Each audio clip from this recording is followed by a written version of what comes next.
Ladies and gentlemen, it is my pleasure to be here with you today to share some insights on personal development and success.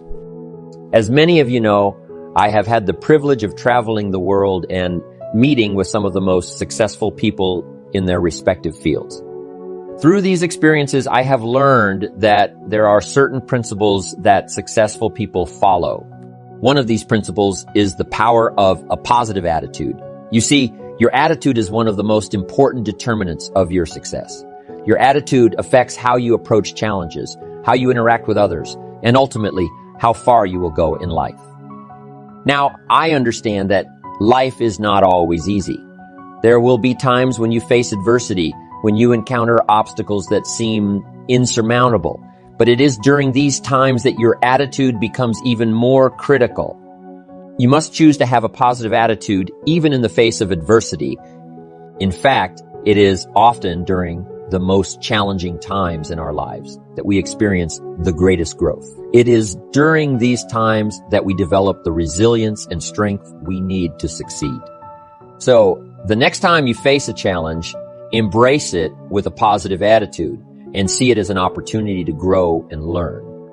But having a positive attitude is not enough.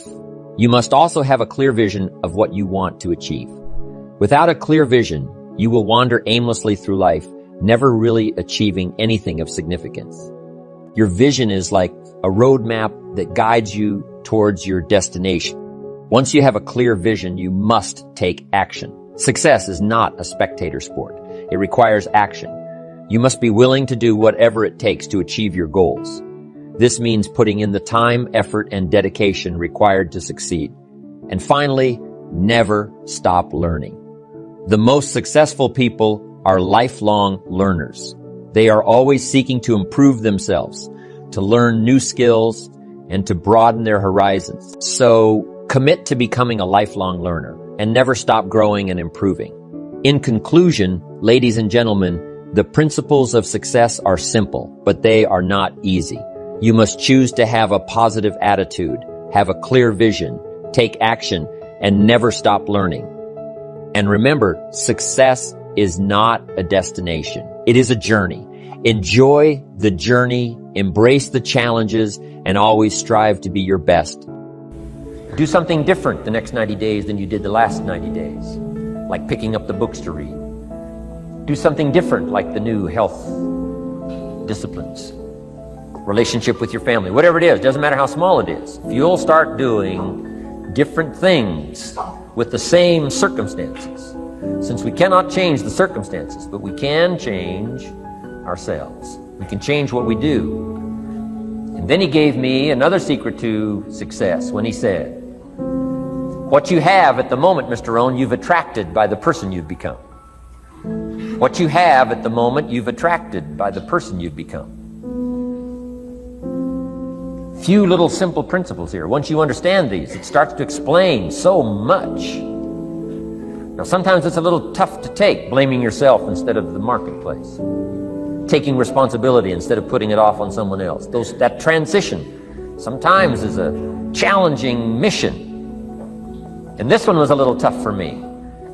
Shoaff said, here's the secret, Mr. Rohn. Learn to work harder on yourself than you do on your job. Once I got that, it turned my life around. Learn to work harder on yourself than you do on your job.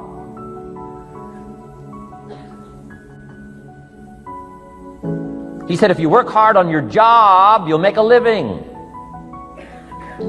If you work hard on yourself, you can make a fortune. Wow. If you would have known me at age 25, you would have said, Jim Rohn's a hard worker. If you'd have known me, you'd have said that. I'm the guy, I don't mind coming a little bit early, staying a little bit late, I don't mind that. You'd have said, well, Jim Rohn's a hard worker. You say, well, how come he's got pennies in his pocket and nothing in the bank and behind on his promises? Well, I was a hard worker, but I was working hard on my job, not on myself. I'm telling you, if you'll learn that simple little principle and start the process today, latest tomorrow, I'll give you tonight to think it over. And start this whole process of personal development, work on yourself, make yourself more valuable to the marketplace. I'm telling you, you can so dynamically change your income And economics is the least of the values that you can start earning in terms of equity if you'll start working harder on yourself than you do on your job. Work hard on yourself and develop the skills. Work hard on yourself and develop the graces. All of the stuff necessary to become more valuable to the marketplace. I'm telling you, your whole life can explode into change. Promotions, no problem. Becoming more valuable to the company, I'm telling you, no problem. Money, no problem. Economics, no problem. Future, no problem. If you just go to work on the right thing. Not get things out there to change. Don't try to change the seed. Don't change the soil. Don't change the sunshine. Don't change the rain. Don't change the mix of seasons. Let the miracle of everything that's available work for you, and start working on the inside. Work on your philosophy. Work on your attitude. Work on your personality. Work on your language. Work on the gift of communication. Work on all of your abilities. And if you'll start making those personal changes, I'm telling you, everything will change for you. Mr. Schoaf, over a 5-year period before he died at age 49, who taught me some extraordinarily simple things. He only went to the 9th grade in school, never finished high school, never went to college, never went to university. So he put his ideas and his experiences in very simple language, which I think for me, a kid from the farms of Idaho, that simplicity was so important. Because if it would have been technical, I'd have missed it. If it would have been mystic, I would have, backed away. But it was just basic, blunt, ABC, familiar stuff that I hadn't thought of before. And he did start to remind me, and those ideas changed my life. Mr. Schoaf was the one when I said, this is all they pay. He said, you've been working 6 years, Mr. Rohn, how come you're not doing better? And I said, this is all the company pays. He says, well, that's not true. I said, no, this is my paycheck. This is all the company pays. He said, no, this is all the company pays you. I thought, that's a new way to look at it, right? He said, doesn't the company pay 2, 3, 4, 5 times this amount to other people? I said, well, yes. He said, well, then this is not all the company pays. It's all they pay you. And if you qualified, wouldn't your income grow 2, 3, 4, 5 times? I said, I suppose. So he said, we don't have to work on the company. We have to work on you. See, that was the beginning of what he called the phrase personal development. I told him things cost too much. He said, no, you can't afford them. I thought, well, that's a new concept. I hadn't thought about that. We put some of the valuable things on the high shelf, so you can't get to them until you qualify. If you want the things on the higher shelf, you got to stand on the books you read. Every book you read, you get to stand a little higher so you can get the things on the higher shelf. See, I learned those concepts. It was so incredible. And here was the most important one. Success is something you attract by the person you become. See, that phrase changed my life. Success is something you attract by the person you become. Success is not something you pursue. It's like chasing a butterfly. You can't quite catch it. Success is something you attract by becoming an attractive person. See, those were new concepts to me. I'm just working hard trying to make a living.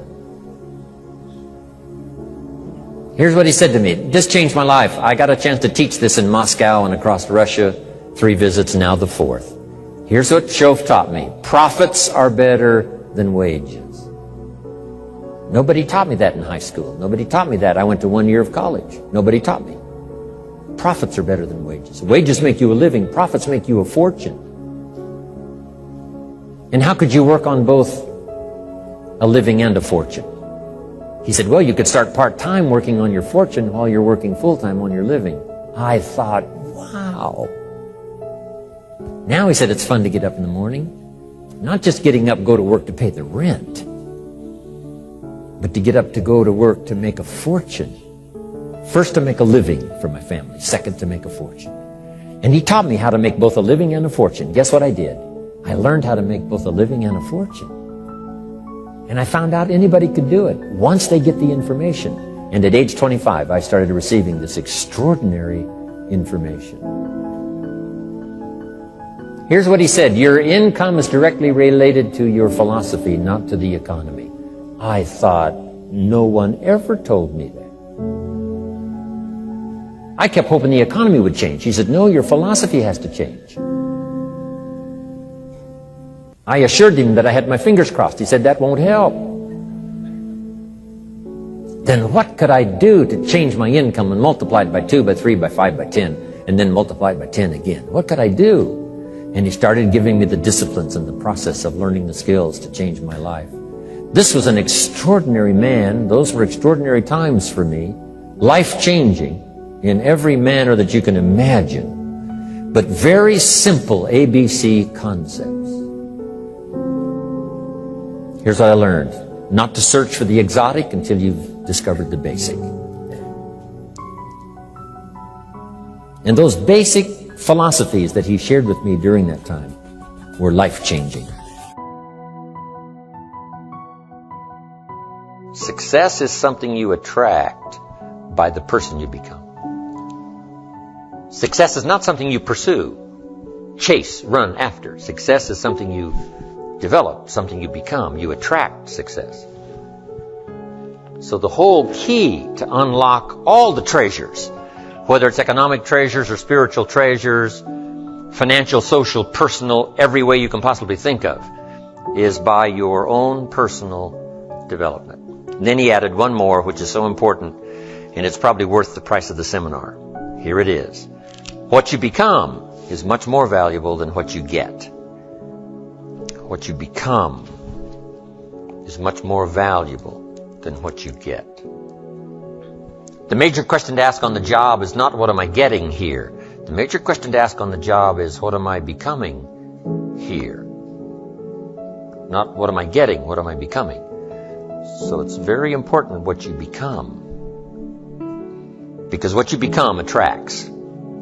If you become cynical, you attract cynicism. What you become attracts.